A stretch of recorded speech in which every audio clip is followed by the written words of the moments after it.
Hello students, welcome to my channel. আমি ভৌমদার coaching সেন্টারের পক্ষ থেকে আবার তোমাদের জন্য ক্লাস 11 একটা নতুন ভিডিও নিয়ে এসেছি।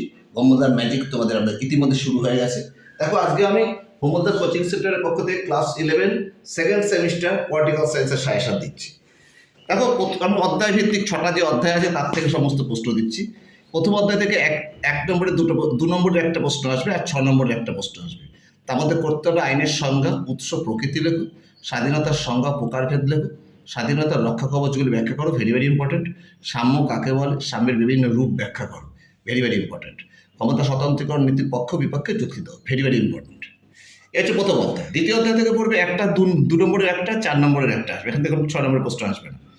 প্রথম প্রশ্ন, জাতীয় রাষ্ট্রের মধ্যে পার্থক্য লেখো, ভেরি ভেরি ইম্পর্টেন্ট। জাতির আত্মনিয়ন্ত্রণের পক্ষ বিপক্ষে যুক্তি দাও, ভেরি ভেরি ইম্পর্টেন্ট। জাতীয়তাবাদ সম্পর্কে রবীন্দ্রনাথের ধ্যান ধারণা লেখো, ভেরি ভেরি ইম্পর্টেন্ট। আর বিকৃত জাতীয়তাবাদ বলতে কি বোঝো, জাতীয়তাবাদের বৈশিষ্ট্য লেখো। আর তৃতীয় অধ্যায় থেকে আসবে 2 নম্বরের একটা আর 6 নম্বরের একটা। পড়বে কর্তৃত্ববাদ সম্পর্কে লেখো, সর্বাত্মক ব্যবস্থা হিসেবে ফ্যাসিবাদের বৈশিষ্ট্য, ভারতীয় সংবিধানের যুক্তরাষ্ট্রীয় প্রকৃতি আলোচনা করো। চতুর্থ অধ্যায় থেকে থাকবে 6 নম্বরের একটা প্রশ্ন। থেকে পড়বে গান্ধীজির অহিংস সত্যাগ্রহ ধারণাটি ব্যাখ্যা করো, স্বাধীনতা সম্পর্কে নেতাজির ধারণা ব্যাখ্যা করো, স্বামী বিবেকানন্দের সামাজিক ও রাজনৈতিক সংস্কার আলোচনা করো।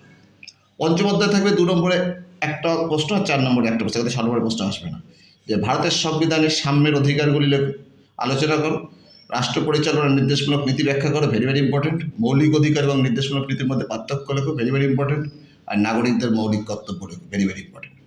আর ষষ্ঠ অধ্যায় লাস্ট অধ্যায় থেকে পড়ে 2 নম্বরের একটা, 4 নম্বরের একটা। এখান থেকে 6 নম্বরের প্রশ্ন আসবে না। পিআর সিস্টেমের পরিবর্তে এফপিটিপি সিস্টেম গ্রহণ করেছে